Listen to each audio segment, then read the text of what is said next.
Ta-da! As if by magic, I was here all along. Welcome, guys. Thanks for joining us. So this is just going to be a short, sweet one because it's just me tonight.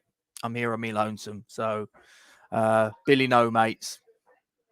But we got the match tomorrow, 8 o'clock kickoff from Wembley Stadium, England and Denmark. And yeah, it's you know,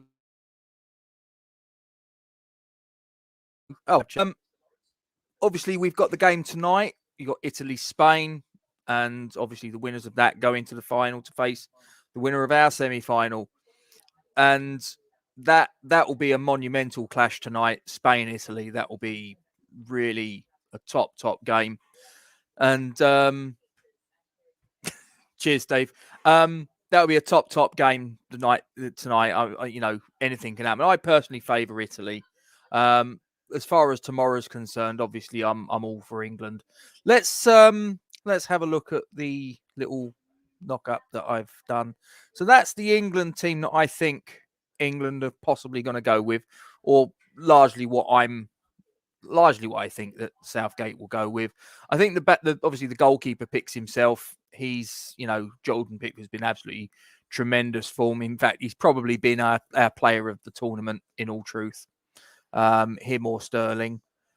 Then the back four, I think we're going to go with a back four. I don't think we're going to go with a back three, back five. I think we're going a standard back four with Shaw, Maguire, Stones, and Walker going from left to right.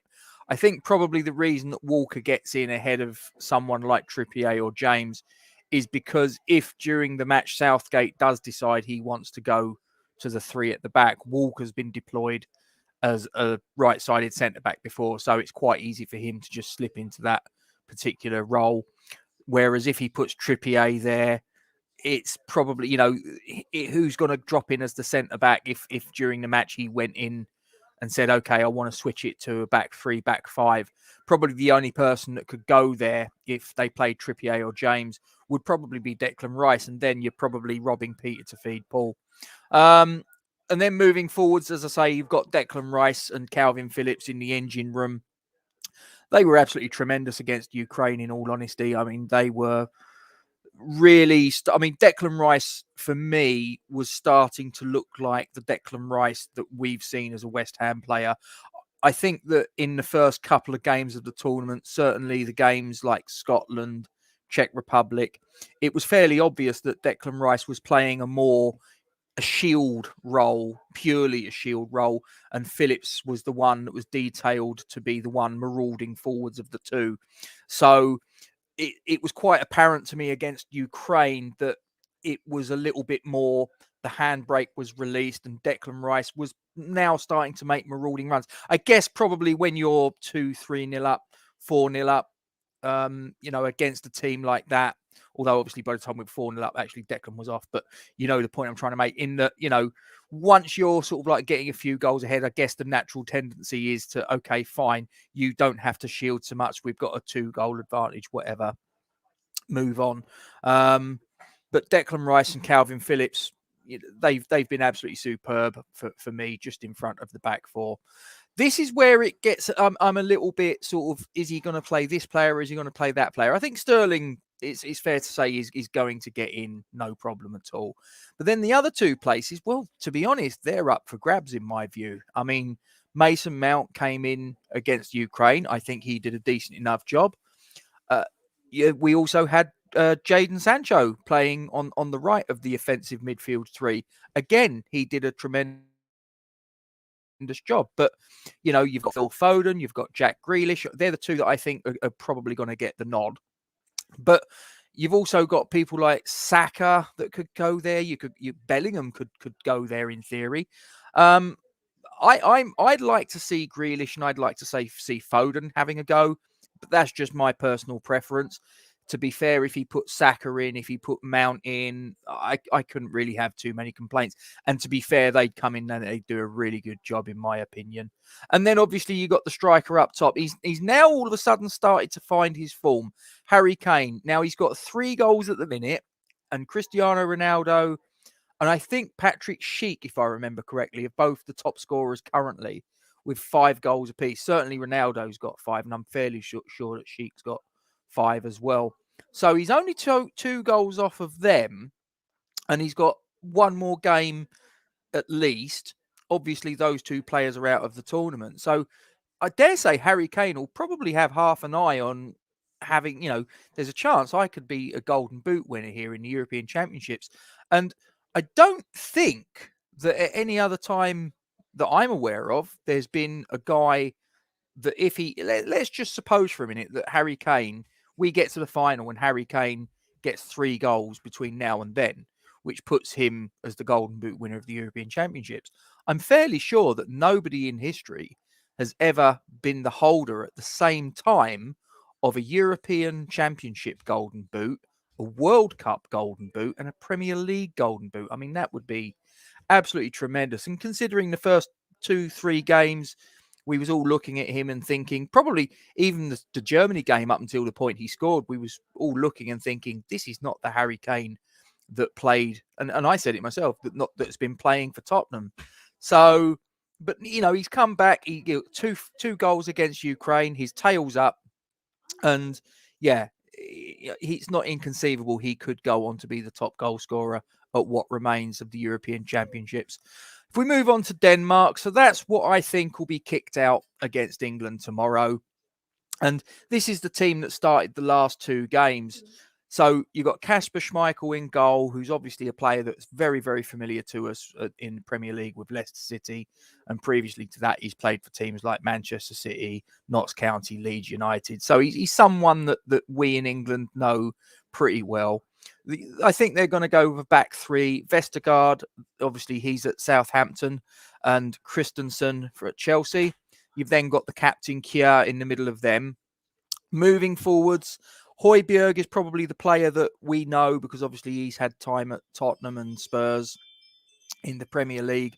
The other players are probably not too familiar with us, but I mean, Thomas Delaney, not a very Danish sounding name, I agree, but he's got Irish heritage, but he's born and bred in Denmark. And then you move forwards and you've got Braithwaite, who, yes, I know it's spelt Braithwaite, but I looked into this. Basically, it's because his dad emigrated from the Caribbean to the United States, and there was some mix up with the paperwork and whatever. And although it's spelt Braithwaite, it's actually pronounced Brathwaite, so that's not a typo. It's a bit like John Pantsil. Do you remember him? I mean, his name was spelt Paintsil, but there you go. Dolberg and Damsgaard. Now, to be honest, those 2 players, I'd not really sort of was too familiar with them before this tournament.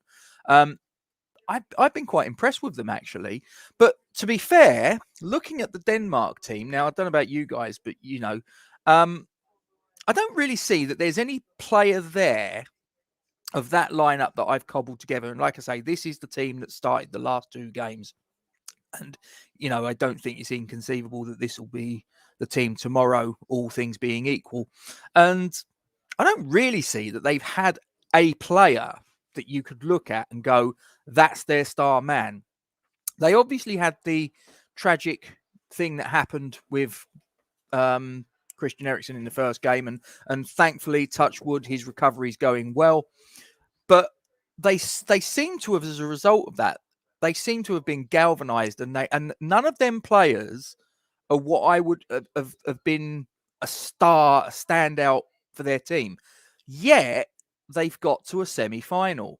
Now, it's kind of similar to what happened in 1992, which, don't forget, was a tournament that they won and they never even qualified for. They got in because Yugoslavia, who was in their qualification group for the tournament proper, Denmark finished second in the group, Yugoslavia finished first, and then civil war broke out in Yugoslavia, and Denmark were the lucky beneficiaries. They went in and they won it. Now, I remember that team, and I don't really remember that they had too many star players. I think they had Brian Laudrup in the squad from what I remember. But again, and Peter Schmeichel was in goal.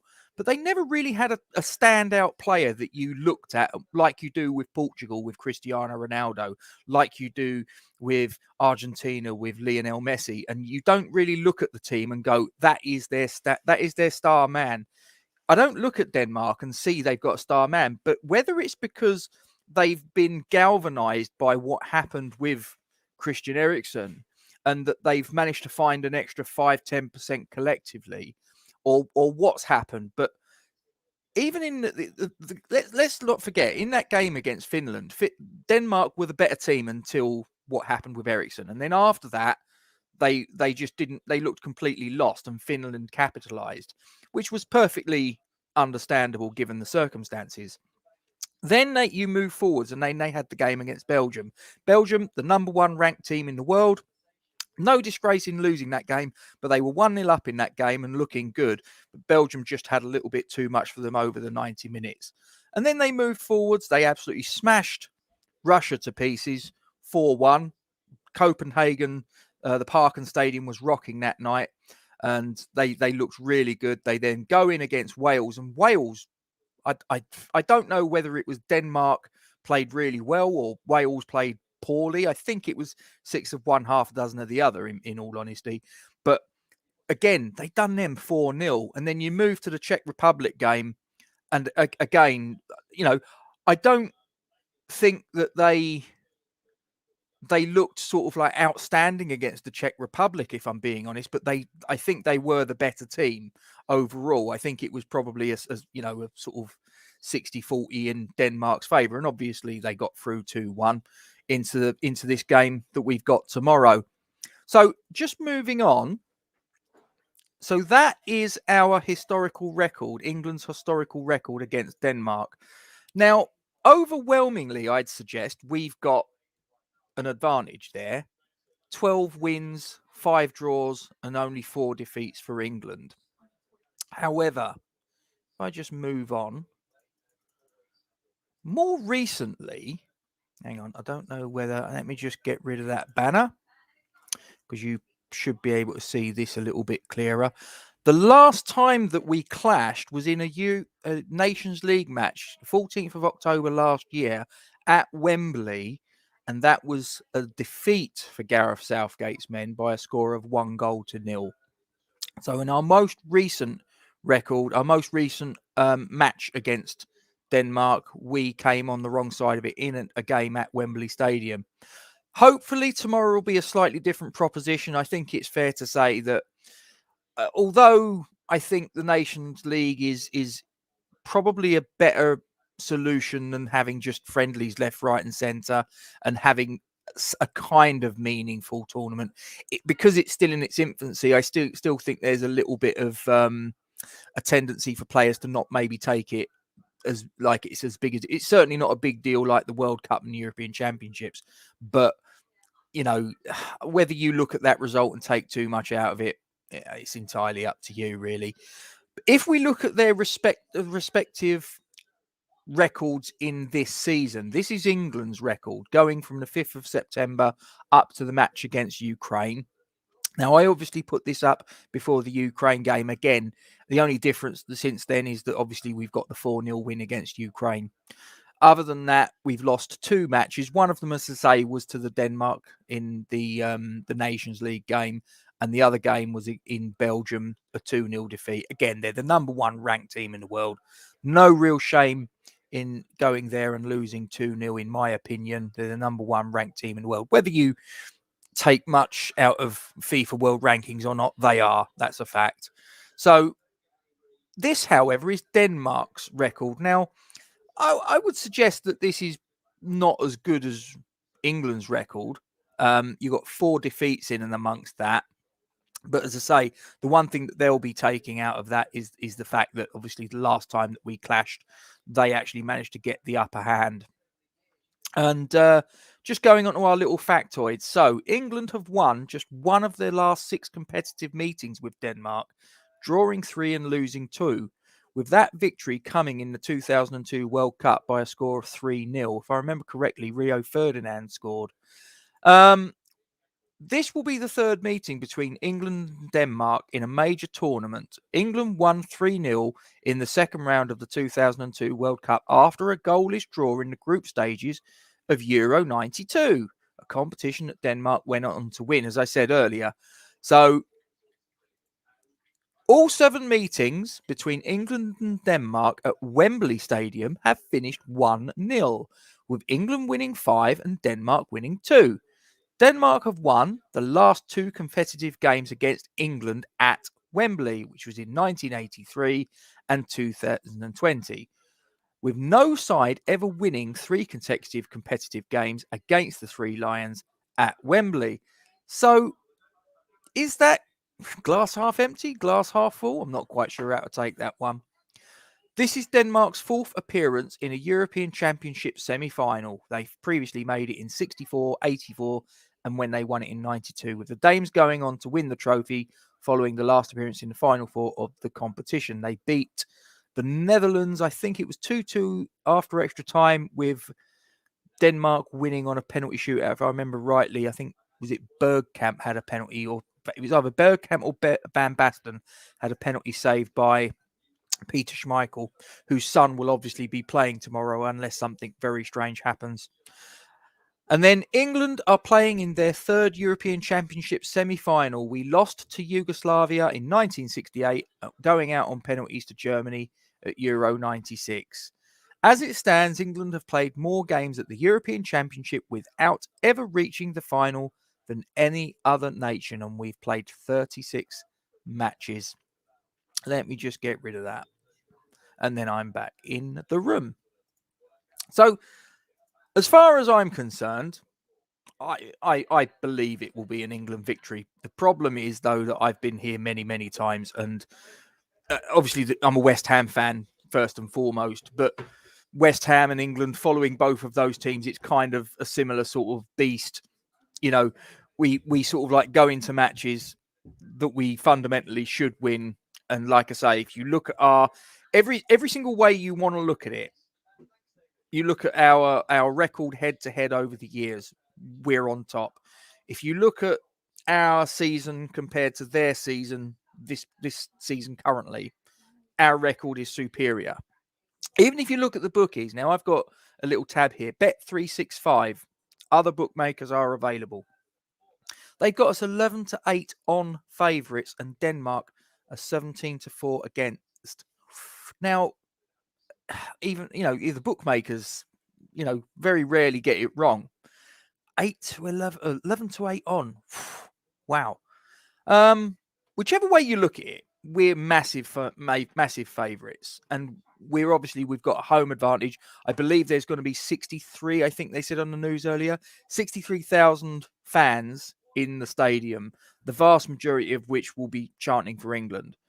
So, all things being equal, this should be an England win. But we know, I don't want to sort of to get too ahead of ourselves. Personally, I think that we are going to need to find another gear from where we were against Ukraine. I think that game was the game was over when the second goal went in just after the second half started. 4 minutes, we get a goal from Harry Kane. I wouldn't say it was over at that point, but when we got the second goal, it's like, look, they're not going to come back. They're just not. They might have scored a goal against us. They wouldn't have scored 2 against us to force extra time. Just not going to happen. And obviously, they then shipped another 2 goals latterly. So, yeah, I just think I think it will be an England win. I think it's quite likely, because obviously we've had a lot of clean sheets back to back. At some point, we're going to have a goal going against us. In a funny sort of way, I'd actually like, if I could write a script for this game, I'd actually like to see us go a goal behind, because so far, every time head, and obviously the way you face a game when you're leading and when you're a goal behind, that you've got to manage the situations completely differently. I'd actually like to see us go a goal down. I'd like. I know it sounds a bit daft, but I'd like to see us go a goal down and have to try and chase them down. I think we're capable of it. If you look at our squads, I think on paper we're far and away ahead. But as I said before the Ukraine game, you don't win games on paper; you win them on the grass. But I think I personally think it's going to be a 3-1 win to England. I'm keeping my fingers crossed. I think it's going to be 3-1. So, Steve, you're still in there. Let's just have a look. Got some of your comments come through, mate. I don't think it is, mate. I don't think it is, but I could be wrong. Game against Finland should never have been restarted, mate. Couldn't agree with you more. I thought that was a very shocking situation that unfolded. But the situation, listen, it's something that in a funny sort of way might have actually helped Denmark get to this position. We'll never know.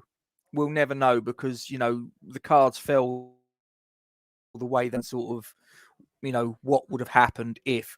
I think in a funny sort of way, Denmark, as a result of the adversity that they went through with Christian Eriksen, whether that's galvanized them and gave them that extra, sort of momentum shift, I don't know. I think it's quite possible that in a funny sort of way, what's happened with Christian Eriksen has actually helped Denmark get to this point. I don't wish to sound, like I'm being flippant or anything like that when I say that, because obviously what happened with Christian Eriksen was tragic. And I wish the guy all the very best. I hope he makes a full and swift recovery.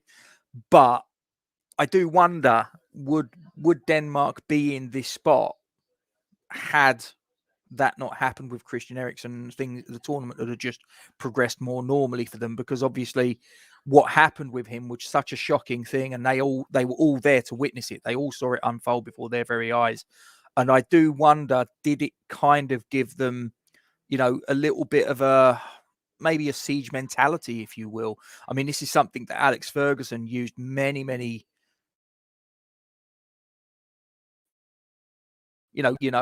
that maybe there was a feeling within the Denmark camp that they'd been wronged by UEFA and they should never have been in that spot, and that maybe there was a siege mentality that was born out of that situation, which has helped them get to where they are now. As I say, we'll never know, but Ferguson used it quite successfully with Manchester United many, many times. It's us against them, lads. Let's go out and show them who we are. And, I'm just wondering if it's a little bit of that. But you watched the 92 game. Oh, that was a 0-0 draw, if I remember correctly. I think we hit the post, or they hit the post. I vaguely remember one of the teams hit the post. That was about as good as it got. It was a pretty boring game. I think, I agree with that, Steve. I do think that the tragedy regarding Eriksen galvanized the team. As I say, I think it was a little bit of siege mentality has come out of that, and it's helped Denmark massively.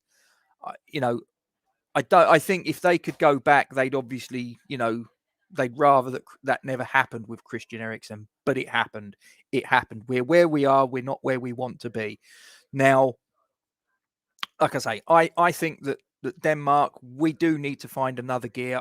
I think that the game against Ukraine, the score line, we were kind of helped by, let's not muck about, they weren't very good. When they conceded the second goal, their shoulders just drooped, and they weren't they weren't up for the fight after that. They really weren't. So I think that the 4-0 scoreline was kind of flattering. I do think that we need to find an extra gear against this Denmark team tomorrow. I think we've got it. I'm sure we've got another gear, but we need every player that's on that pitch tomorrow from minute 1 to minute 90 to be at it. And for the substitutes to come on and for them to not be like, oh, well, you've got 5-10 minutes to ease yourself into the game. There's none of that. This is a European Championship semi-final. The final is a couple of days away, and you've got to ask yourself, how much do you want it? How much do you want it? Do you want to go down in history as a collection of England players, a squad that was only the second to make a major final, a major tournament final? No other England team in history, apart from the 1966 group, have made a major tournament final, World Cup or European Championships. How big an incentive? This is what Gareth Southgate should be saying. He should be saying, I got to a semi-final. and I was a penalty kick away, and it was my penalty that got saved. But my team, the team that I was in, was a penalty shootout away from making history and becoming the first team in 30 years at that point. It was 30 years between 66 and obviously 96. And, making a final. And obviously that team is looked back with a great deal of fondness and all the rest of it. But ultimately they never made the final, and they should have done. And I think Gareth Southgate will be saying to his players that, you need to go out there and seize this opportunity. It's, you've not got Italy or Spain ahead of you. You look at that other semi-final. If you'd been playing one of those two teams, maybe we're not favourites anymore. But you've got probably in theory, the team that should be the weakest team left. And I say that with all due respect to Denmark, but there's 4 teams left. I'm not saying they're a weak team, but they're, Italy, Spain, England, Denmark. Which one of them realistically is the weakest team? I'm not saying they're weak, but which one of them is the lesser of the 4? You'd have to say Denmark. So if England could have chosen from Italy, Spain, and Denmark a team to play at Wembley Stadium in a European Championship semi-final, then I suggest it would be Denmark. So we've got Denmark. So we need to go out there and let's play the way that we know that England can. Let's try and get at them with a little bit of, up and at 'em spirit, minute 1 to minute 90 and grab that final place. Grab that final place. Make history.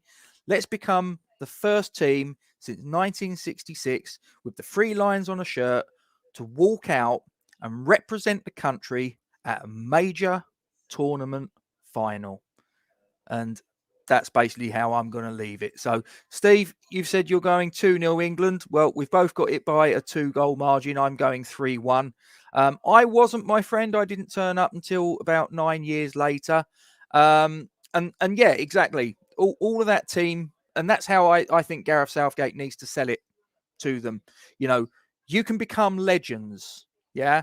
You can become a collection of individuals that for the rest of your lives, long after your career is finished, everybody will know who you are because you made a final. And God forbid if they actually go out on to play either Italy or Spain in the final and actually lift that trophy. Harry Kane actually goes there up the steps on, is it Sunday, I think the finals played, and lifts that trophy. They will go down in history. And that's what Gareth Southgate needs to be pitching it to them, that you can become like those guys who are venerated, and rightly so. They're worshipped. A lot of them became knights. They all got sort of like recognized. Some of them probably a little bit later than they should have done, in all honesty.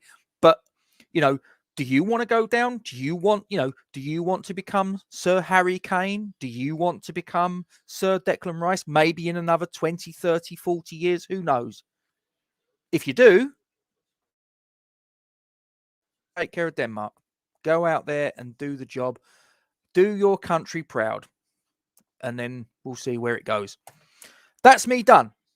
Guys, if you've enjoyed the video, drop a like on it, subscribe to the channel and hit the bell icon, and then you'll be notified of any new content as and when we upload it.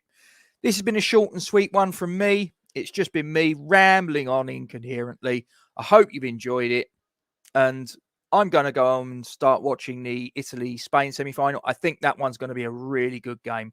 I think this could be the game of the tournament. So usually I find that the semi-finals are a bit more exciting than the final. I find that sometimes the teams get to the final and sometimes they stop doing what got them there and they kind of play with a handbrake on. In the semi-final, I sometimes find that they're the games that have a little bit more about them. We'll see. We'll see. This will probably end up 0-0 now then. I've just put the curse on it. Anyway, I'm going to love you and leave you guys. Thanks for joining us. Stay safe. Only one thing left to say. Come on, you Irons, and it's coming home. 3-1 England.